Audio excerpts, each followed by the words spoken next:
Hello বন্ধুরা, সবাইকে welcome my channel.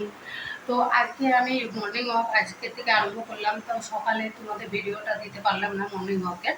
তো আসার পর আমি কী করছি সেটা তোমাদের দেখাবার জন্য ভিডিওটা করছি। তো চলো, আমার রান্না চেপে গেছে। জানোই আমার সকালেই রান্না হয়, কারণ অফিস থাকে তো, তার জন্য সকালে সকালে রান্না করে নিই। তো আজ একটু তাড়াতাড়ি রান্না কমপ্লিট হয়ে যাবে, তো একটু রেস্টও পাবো।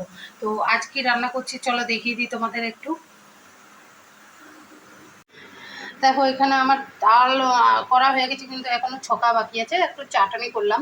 আর এখানে করলাটাকে নুন হলুদ দিয়ে রেখেছি, এটা একটু মাখিয়ে নিই। তেল চাপানো হয়ে গেছে আমাদের। আবার আমি তো একটু মানে এমনি ভাজাই ভালোবাসি, তো আর আমার হাজব্যান্ডের পছন্দ একটু ছেঁকে করলা ভাজাটা বেশি পছন্দ, তো সেটা করব। আর এদিকে সমস্ত সবজি, বিনস, মটরশুঁটি, গাজর, আলু ভাপিয়ে নিয়েছি, কারণ সকালবেলা এত তাড়াতাড়ি রান্না করা কমপ্লিট করা সম্ভব হবে না বলে আমি প্রেসারে সমস্ত কাজটাই করি। তো এই পর্যন্ত আমার মানে রান্না হচ্ছে। আর বাকি কি রান্না করছি সেটা তোমাদের একটু পরে তোমাদের দেখাবো। করলা ভাজা আমার প্রায় হতেই চললো, দেখো তোমরা।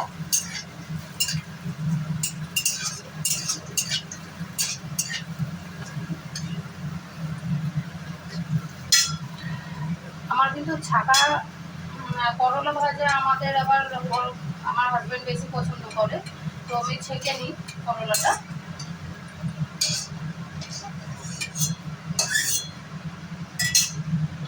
আর আর একটু আছে, সেটাও একবারে ভেজে নিই।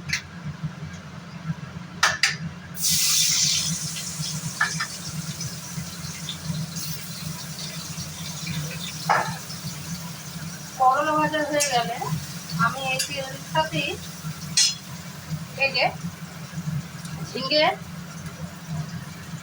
আর আলু এইটার পোস্ত করবো। অনেকদিন আলু পোস্ত খেয়েছি, ঝিঙে এখন নতুন নতুন উঠছে, তো ঝিঙে আলু পোস্ত হবে আবার তার সাথে। করলা ভাজা আমার কমপ্লিট। এবার এই তেলটাতে আমি একটু ফোড়ন দিয়ে দেবো, সামান্য ফোড়ন, এবং তার সাথে দিয়ে দেবো আলুগুলো ভাজতে ধুয়ে রেখেছি আলুগুলো দিয়ে দেবো। ঝিঙেটা তো সিদ্ধ হতে টাইম লাগবে না, কিন্তু আলুটা একটু ভেজে করলে আলু সুস্বাদু হয়।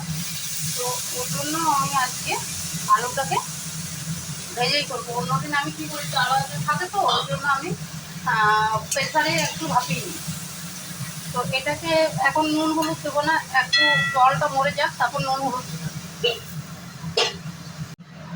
আলুটা একটু ভাজা ভাজা হয়ে গেছে, একটু সামান্য এখন নুন দেবো, কারণ ঝিঙেটা যখন আমি দেবো তখন তো তোমার ওটা কমে যাবে। তাহলে নুন যদি এখন দিয়ে দিই, তাহলে কি হবে যে ওটার তোমার নুন বেশি হয়ে যাবে, সবজিটা মানে পোস্তটাতে খেতে ভালো লাগবে না।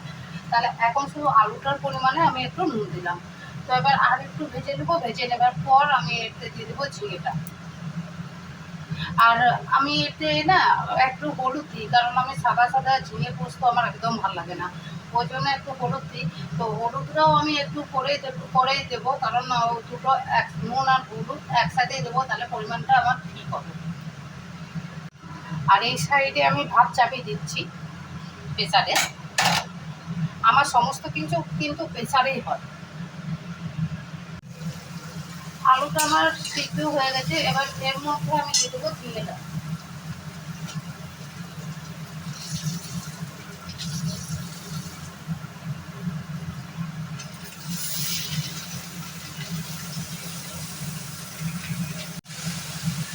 ঝিঙেটাকে একটু নেড়ে আমি এটাকে ঢাকা দিয়ে রেখে দেবো। একটু এটার থেকে তো জল বেরোবে, জল বেরোলে কী হবে, ঝিঙেটা একটু কমে যাবে। তারপর বাকি জিনিসগুলো আমি এর মধ্যে দেবো। ঝিঙের জল বেরিয়ে গেছে এরকম। এটা শুকনো হতে হতে আমার কিন্তু দেখো ঝিঙে পোস্ত এখনো কমপ্লিট হলো না, কিন্তু আমার ভাত কিন্তু হয়ে গেছে এরকম। ভাত প্রেসারে করলাম বলে ভাতটা কমপ্লিট হয়ে গেছে, সিটি দিচ্ছে।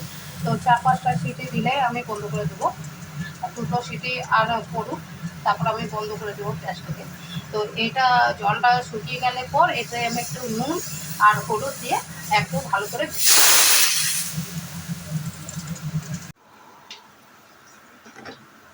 এবার এতে পরিমাণ মতো আমি একটু নুন দিয়ে দিচ্ছি, বেশি দেবো না, একটুই দেবো, কারণ আগে বলেছি আলুতে নুন দিয়েছিলাম, তো এখানে সামান্য একটু নুন দিলাম। তার সাথে আমি কিছু ডাটা সিদ্ধ করেছিলাম, তাতেও কিন্তু নুন দেওয়া ছিল। আর একটু হলুদ দিয়ে দেবো, জাস্ট এইটুকু হলুদ, কাশ্মীরি লঙ্কা মিশিয়ে দিলাম।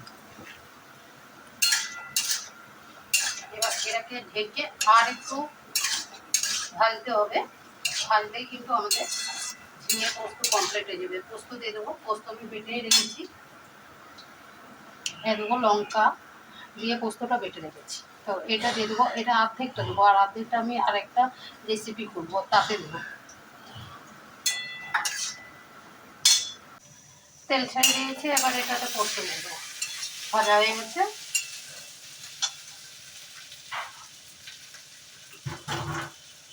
পোস্তটা আগে ভালো করে মেখে নেব।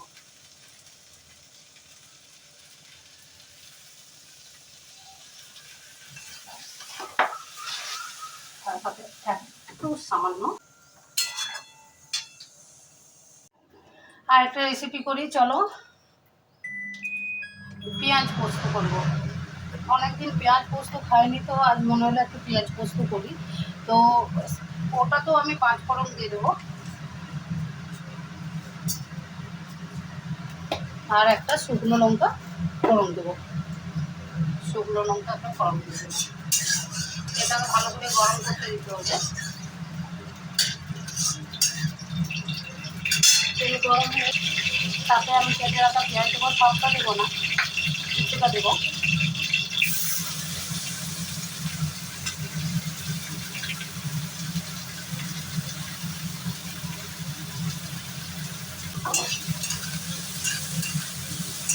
এটাকে আমি একটু পেঁয়াজে একটু সামান্য নুন দিয়ে দেবো, তাহলে কি হবে, পেঁয়াজটা একটু নরম হবে।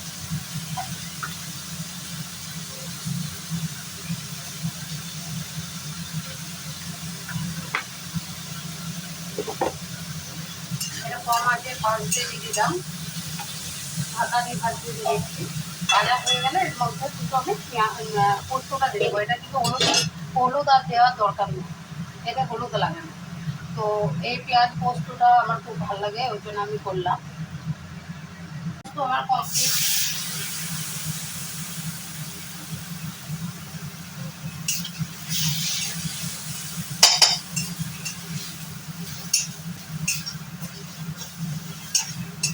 এটা একটু শুকনো শুকনো হয়,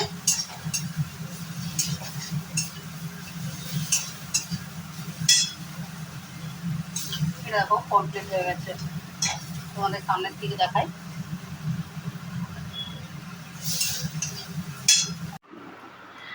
হাই বন্ধুরা, দেখো আমার তো সকালে রান্না কমপ্লিট হয়ে গেছে। এবার ওরা খেয়ে অফিস চলে গেছে, আর বাবু চলে গেছে কলেজ। তো আমি কি কি রান্না করেছি সেটা তো তোমাদের তখন দেখালাম, তো সবগুলো তো দেখাতে পারিনি। তো চলো আমি এবার খেতে বসবো। তো কি কি রান্না করেছি সেটা তোমাদের একটু দেখিয়ে দিই।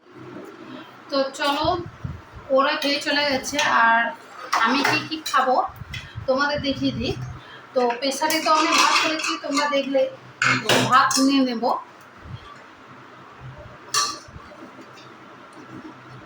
তোমরা খুব সহজে কম টাইমের মধ্যে কিন্তু রান্না করতে পারবে যদি প্রেসারে করো।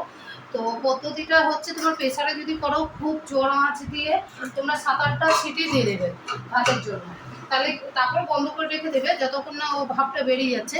তো আমি ভাত নিয়ে নিয়েছি। এবার ভাতের সাথে থাকছে সকালে যে ঝিঙে আলুর পোস্ত করেছিলাম সেটা নিয়ে নিলাম।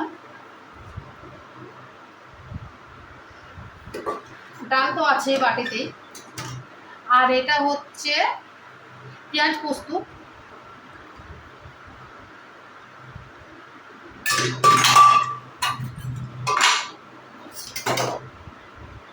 পাঁপড় আমার জন্য ভাজিনি, মেয়ের আর ওর বাবার জন্য ভেজেছিলাম। তো মেয়ে বেশি খেলো না, ওই জন্য কয়েকটা রয়ে গেছে, এটা নিয়ে নেবো।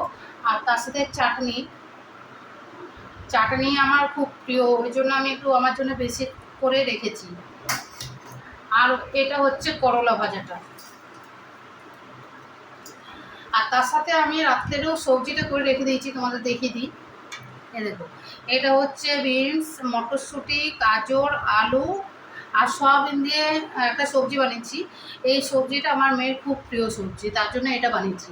তো এটা রাত্রের জন্য। আর দুপুরবেলা যদি খিদে পায় তাহলে রুটি করব, রুটির সাথেও খেতে পারবো, ওর জন্য একটু বেশি করেই করেছি। তো এই হচ্ছে আজকের মেনু। তো যদি আমার ভিডিওটা তোমাদের ভালো লেগে থাকে অবশ্যই আমাকে লাইক করবে, কমেন্ট করবে, শেয়ার করবে, আর সাবস্ক্রাইব অবশ্যই করবে। যারা পুরনো আছে তারা তো জানোই, আর যারা নতুন আছে তারা অবশ্যই আমাকে সাবস্ক্রাইব করে দেবে। আর নতুন নতুন ভিডিও দেখতে হলে আমার চ্যানেলটাকে অবশ্যই ফলো করবে। আর অনেক ভালোবাসা রইল তোমাদেরকে। তো এখানে আমার ভিডিওটা শেষ করছি, কারণ খিদেও পেয়েছে, তার জন্য বেলাও হয়ে গেছে। অন্যদিন একটু তাড়াতাড়ি খায়, আজ একটু লেট হয়ে গেল। তো কোনো ব্যাপার না, খেয়ে পর। আর আরও কাজ আছে, ধোয়া মাজাও করতে হবে। তো এখানেই রাখছি, তোমরা ভালো থাকবে, সুস্থ থাকবে, বাই।